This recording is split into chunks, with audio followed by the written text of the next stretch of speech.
to becoming a snitch on campus, an outcast confidential informant everyone knew about, Not so confidential.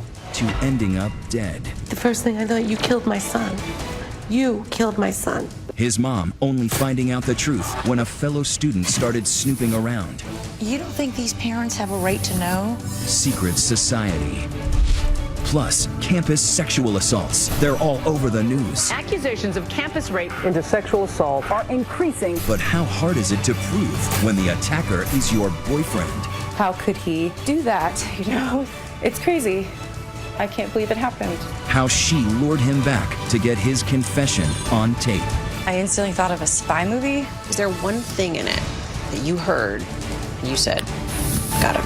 What are your college kids doing tonight? Campus Confidential. Here now, Elizabeth Vargas and David Muir. Good evening. Tonight we dive right into an explosive debate. It's every parent's fear when they send their child off to college. What really happens in those dorms and at night after classes? Tonight, a rare and revealing look inside college life. Call it Campus Confidential, and we start with a case of campus love, one of those early relationships. But what happens when you realize that lover has done something horrible to you while you were sleeping? Tonight, the sleeping pills, the assault, and the girlfriend who records the boyfriend to catch him. Here's ABC's Cecilia Vega. 22-year-old Nikki Genthy is used to expressing her emotions through music. If I'm upset, I can play an angry piece, or if I'm sad, that I can play something more sad. Music has always been there for me. But tonight, she's coming forward with a story you rarely hear, talking with us about the most painful experience of her life. What's it feel like for you to be at this campus still? It's sad because I have so many memories of him and being here. These majestic mountains surround Ashland, Oregon. Just north of the California border, this small town with a hippie vibe prides itself on beer brewed locally and a Shakespeare festival known around the world. And right in the heart of town sits Southern Oregon University with its 6,000 students and prominent theater and music programs.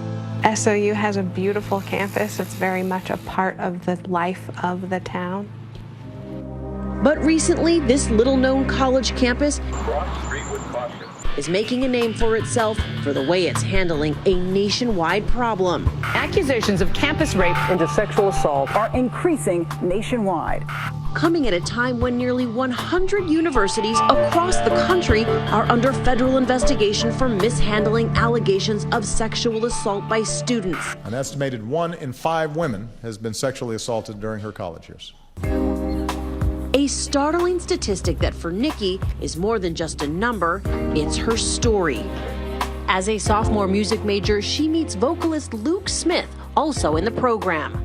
We met when Luke was a freshman and I was a sophomore here at SOU, and we clicked right away. We had similar personalities, being dorky and loud and silly and maybe a little misunderstood. Our friendship blossomed and we became best friends very quickly. And then it became romantic?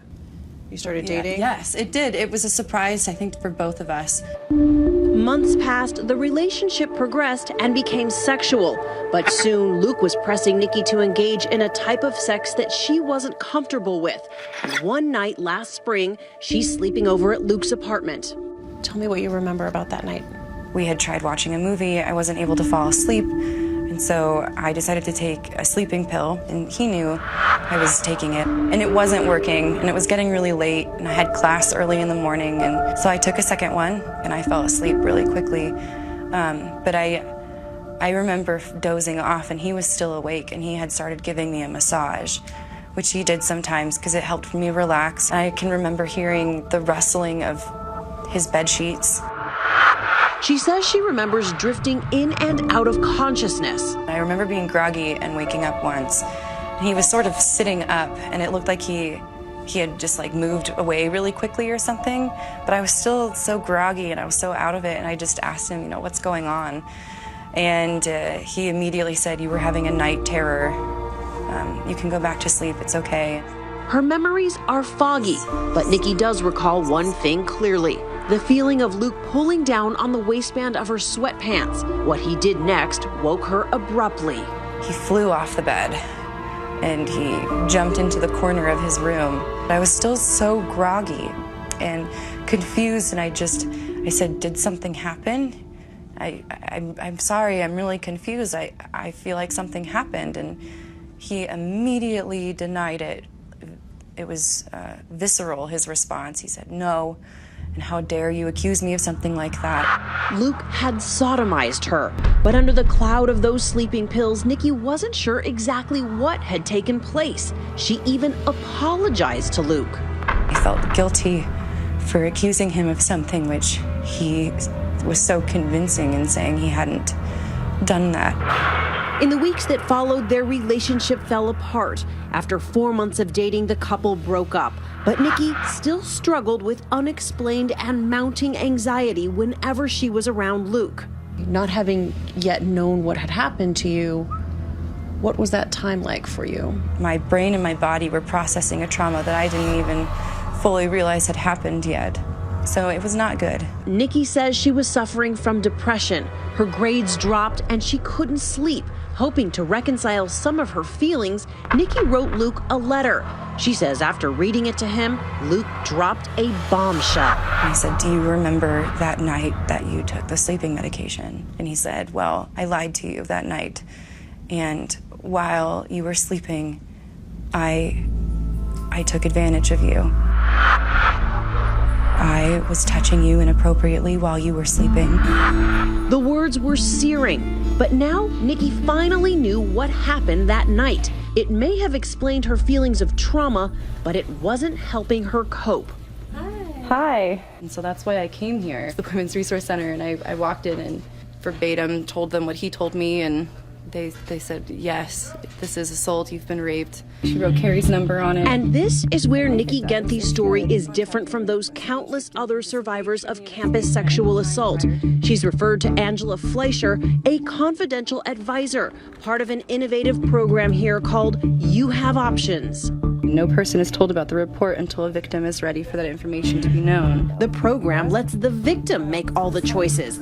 Will she pursue an investigation? Will she help police ID and apprehend her attacker? And most importantly, will she play an active role in proving his guilt? And she was almost immediately ready to seek out support from the police. Most survivors are not so quick to say, "Yes, I want to seek out the police," as Nikki was. Detective Carrie Hull met Nikki and Fleischer at the Ashland Police Department, ushering them into a specially designated interview room, decorated to put victims at ease. Carrie, hi. What was it like walking into the police department to have this conversation? So surreal. My hands are sweating. Angela went with me, and I met Detective Carrie Hull. And I was so scared. I thought that she was going to start bombarding me with questions. So where do you think would be the best place to start? So I was really afraid, and then we just had a very natural conversation, and it was slow, and I was in control. But Detective Hull knew this would be a challenging case. She doesn't even have the memory fully of the assault. You know, there wasn't anybody else in that room except her and Luke. That was the key. Luke's earlier admission to Nikki would never be enough. So Detective Hull makes a bold suggestion. I instantly thought of a spy movie. I thought, this is the weirdest thing I've ever been asked to do. Nikki was asked to lure her ex-boyfriend back to her apartment to get another confession, but this time on tape. When we come back, Oh my gosh, don't mess this up. watch how Nikki sets the trap to get him to admit his crime. We came over and put the multiple recording devices in the living area that she was the most comfortable with. Come in. Next.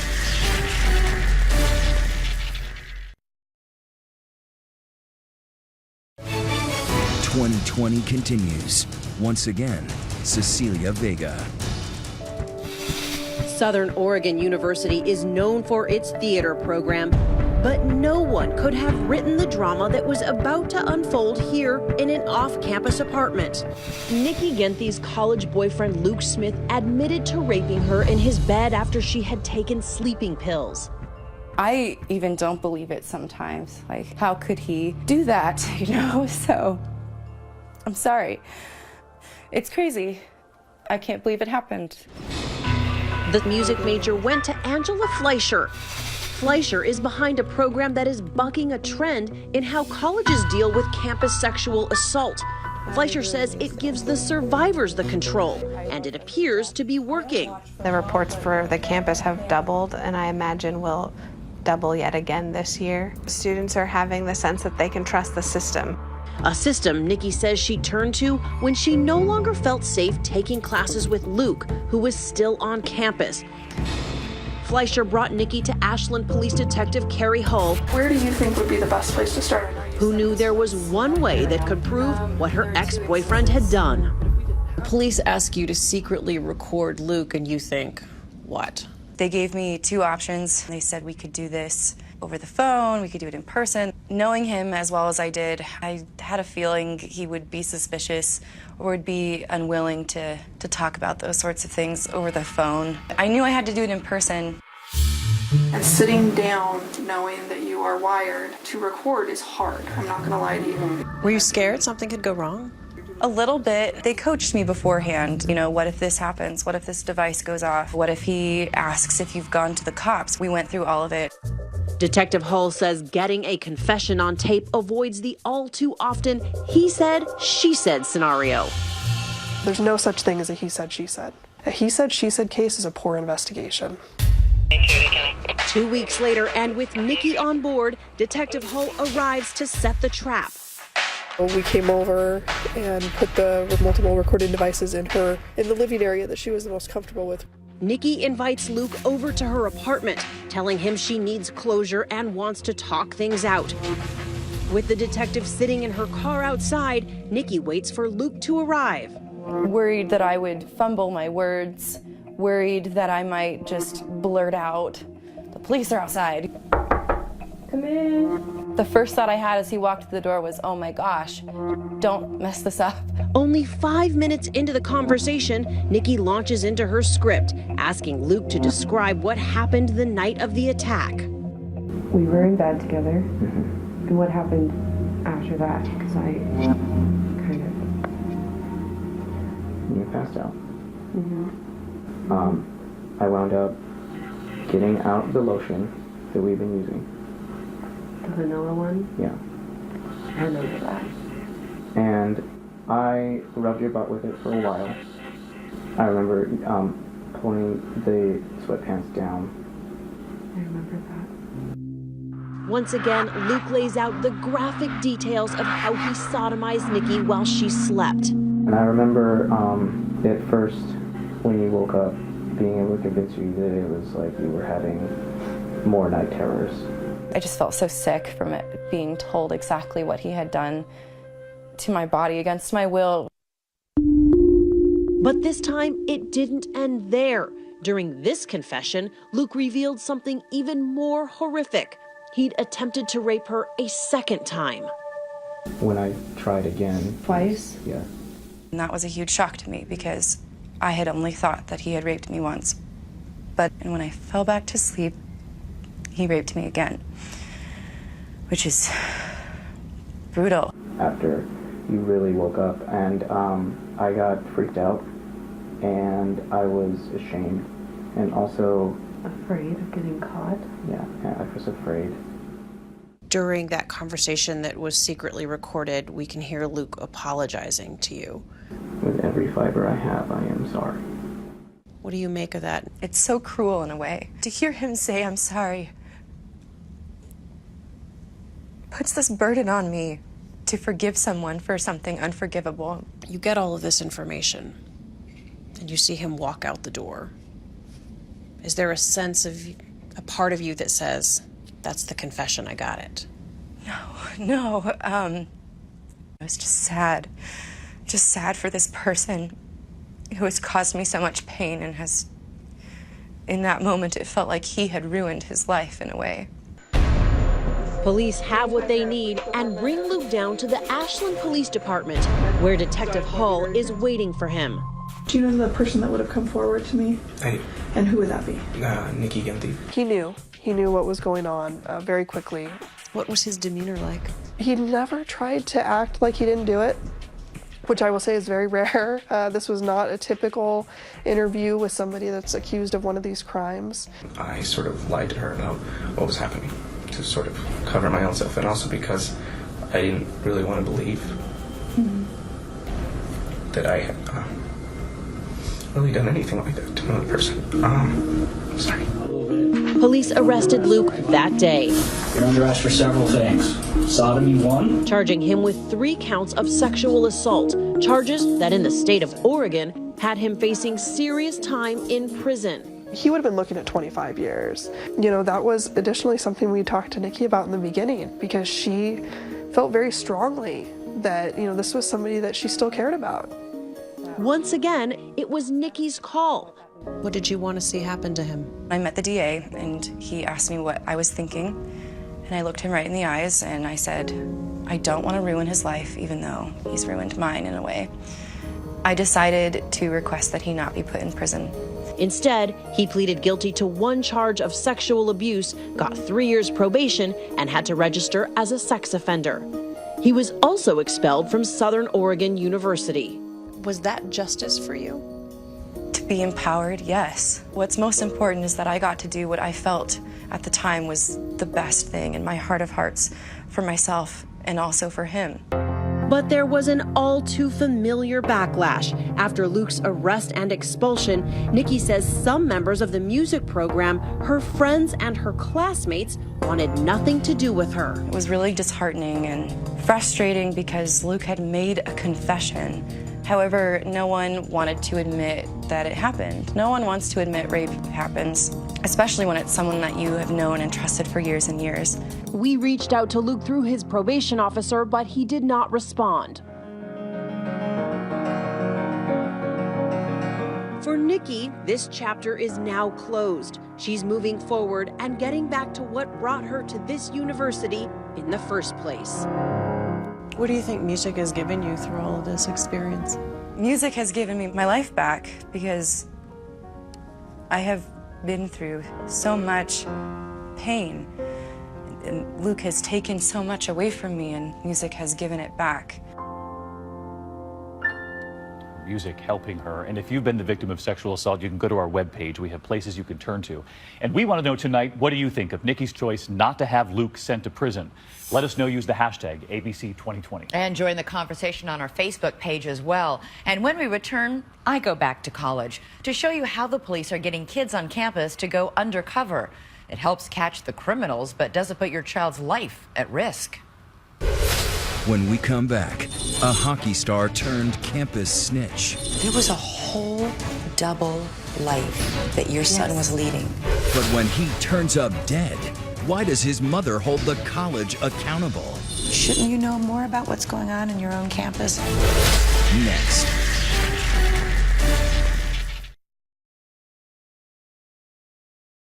And now one mother discovering her son away at school was living a double life. He had a secret, and the college did as well. An undercover police program that is on many campuses right now, maybe even your own children's. But this mother claims this program helped destroy her son. It's Parents' Weekend at the University of Massachusetts Amherst. Parents reunited with their kids on the quad, tailgating and tours.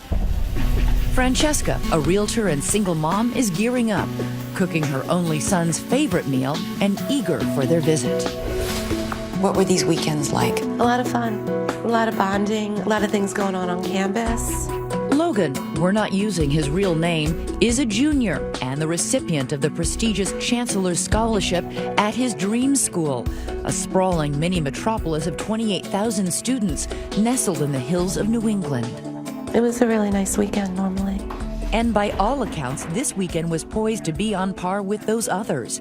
Logan even phones his mother the night before her visit to make sure she's keeping a tradition alive. He had a request. It was close to 11:30. It was really late. And he said, Mom, is there any way you can make me lasagna? And he told me he couldn't wait to see us. And he sounded absolutely normal. Yes. The next morning, Logan's dad, Francesca's ex-husband, is also on his way to Amherst Francesca spends the morning cooking in the kitchen before starting on the 4-hour drive. So I was about a half hour into the drive, and his dad was supposed to meet him after his last class and take him to lunch.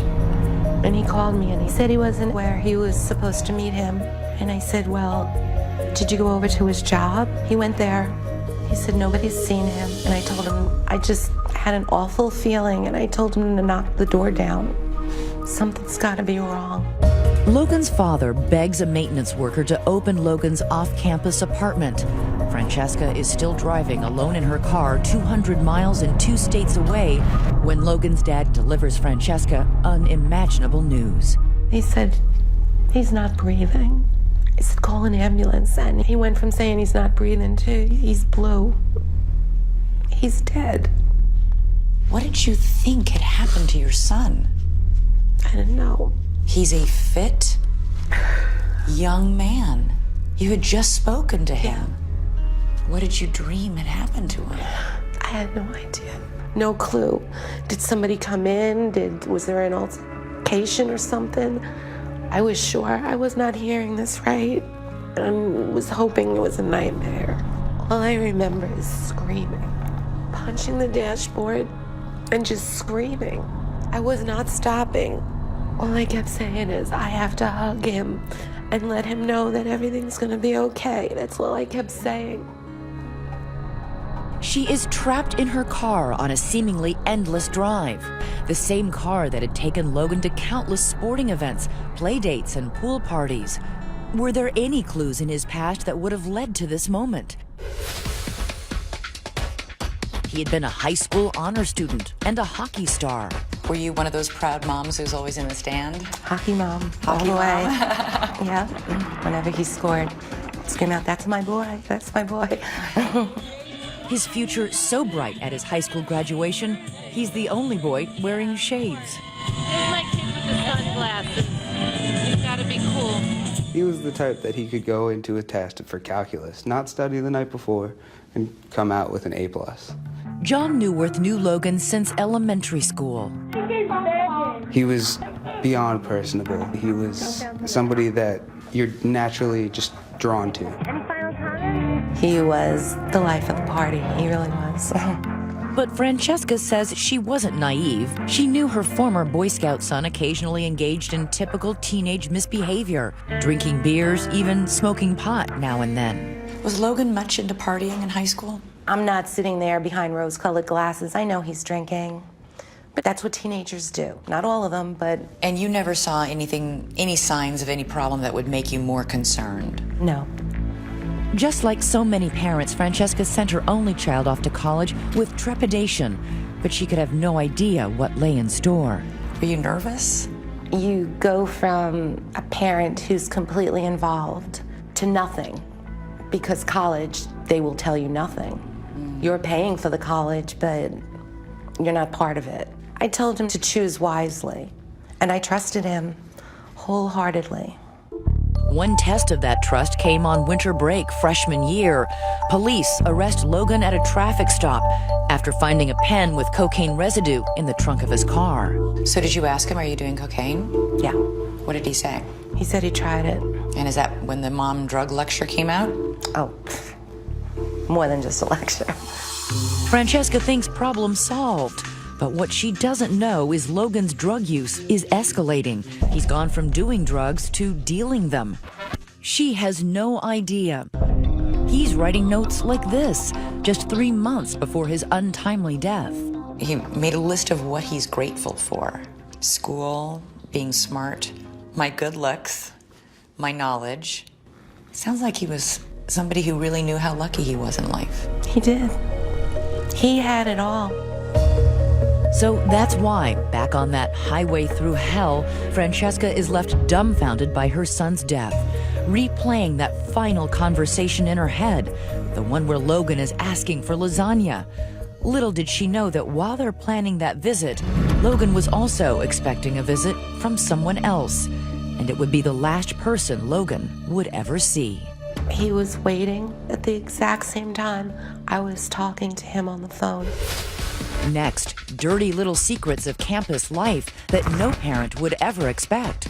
There was a whole double life that your son was leading. And it would take a fellow student to uncover them, all buried in hidden text messages in Logan's phone, revealing how Logan gets drawn into a dangerous underworld. What Logan would do that would make him an outcast on campus, and what would cost him his life. It was literally a voice from the grave. Were you shocked by anything that you read in there? I was. Stay with us. We return to 2020's Campus Confidential. Once again, Elizabeth Vargas. It is Parents' Weekend.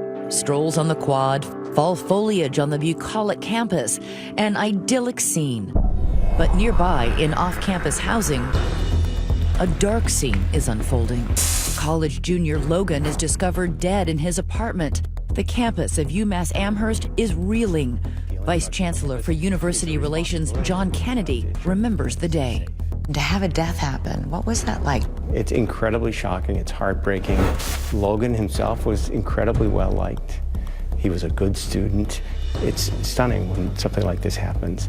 The news spreads like wildfire and piques the interest of fellow students like Eric Bosco, an earnest 21-year-old journalism major who dreams of a career at a big city newspaper.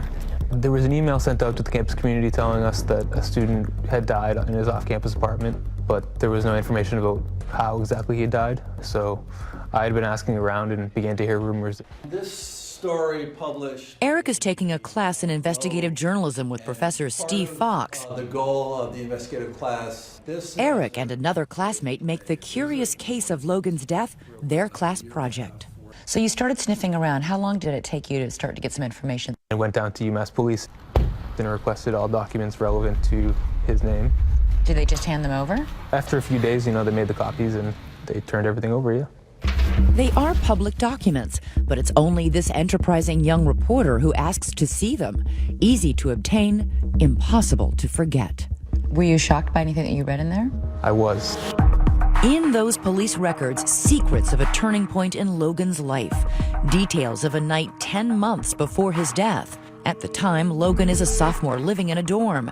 He is dealing drugs, and campus police have noticed. So one cold winter's night, Logan unwittingly sells an undercover officer 2 tabs of LSD for $20. The jig is up. So an undercover police officer comes in here at night, buys some LSD. Yep. And they search his room at that point. Correct. And what do they find? They find $700 in cash, an assortment of drugs, and a hypodermic needle. At UMass Amherst, a discovery like this one would typically lead to arrest, suspension, and according to school policy, a phone call to Logan's parents. But on this night for Logan, campus police choose to do something different. Very different. And they made him an offer. What was the offer? The offer was they'll drop all charges and they won't charge him with distributing LSD and for the possession of drugs in his room if he wears a wire and makes a controlled buy from a higher level dealer on campus. At another dormitory? Correct.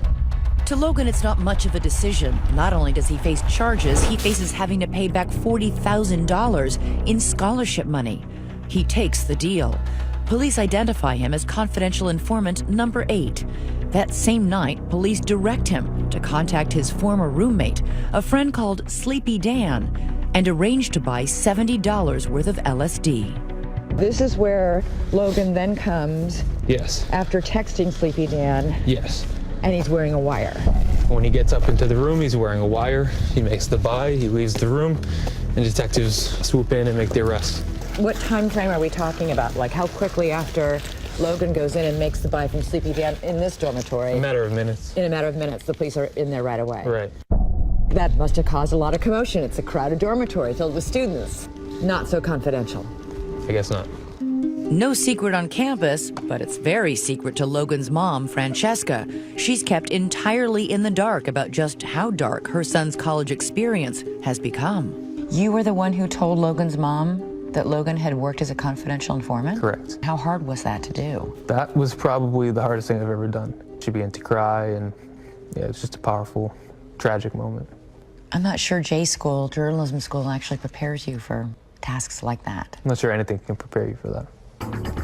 I miss him. Just really miss him. Francesca is now determined to help Eric. She sends him Logan's cracked iPhone. What did you find? We found a lot. This kid hadn't deleted any text messages for a year and a half or 2 years that he had the phone. He was able to essentially speak from the grave. Logan's texts make it clear that taking that deal has taken a toll. The life of the party has become a campus pariah. A guilt-ridden Logan writes a friend, "Kinda hard to live with myself. That was honestly the worst day of my life." He was paying a big price as that rumor got around campus about his role in the arrest of a fellow drug dealer. Right. A friend texts, "You're just a really, really selfish bleep."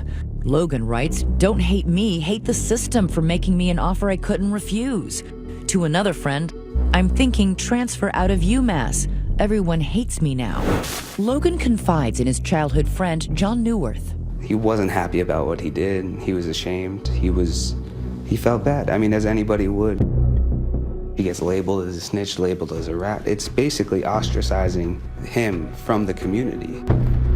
1 month after Logan is made confidential informant number 8, the police are in touch with him again. This is the police department. I got some money I need to return to you. Just give me a call when you get a chance. They are returning that $700 they took from his dorm room. The news seems to brighten Logan's dark mood. In a text, Logan writes, "Cops are giving me my bleeping money back, and we're in business." And that he then went and used that money to buy drugs. Right. Money that, had he been arrested and had you been called, he would never have been able to use to purchase drugs. No, he wouldn't have been. Instead, Logan stays at UMass, and soon comes the most dire of all of his text messages. "I'm a heroin addict," he confesses to a friend.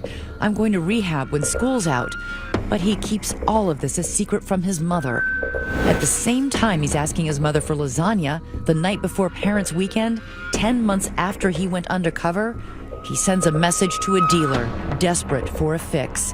"My veins are crying. Is the traffic going to be bad?" The dealer responds, "You will very soon be in the loving, comforting arms of Miss H." By the next morning, Logan, just 20 years old, is dead. Where was Logan found? In the bathroom. On the floor? Yes. Nearby, there was a spoon and a needle. It is a fate Francesca is certain could have been avoided if only she had been given a chance.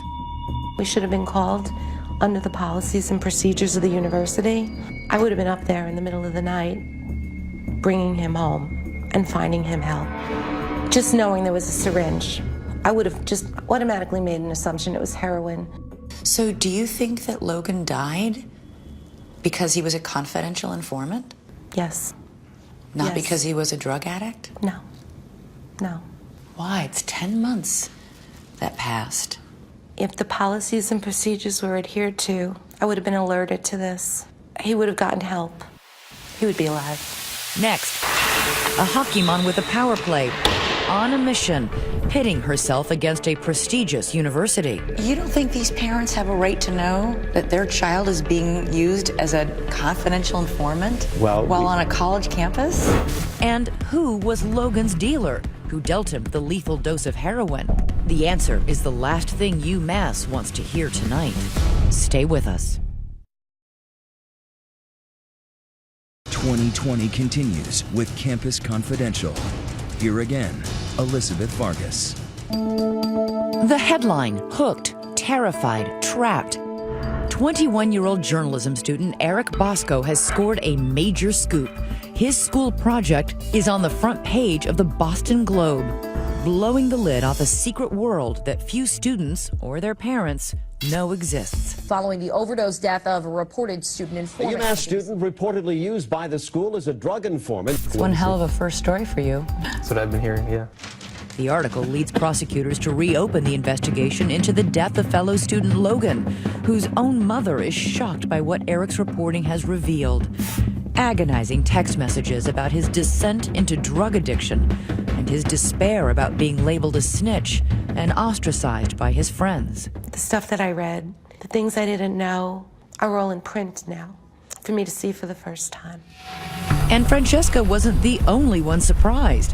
While UMass Amherst has employed a confidential informant program for more than a decade, Vice Chancellor of University Relations John Kennedy told us the administration had no idea that Logan had been used in such a way. When did you learn that Logan had been a confidential informant? We learned through the reporting process. So you didn't know either until a couple students who were in your own journalism school, says a lot about your journalism school, started digging around.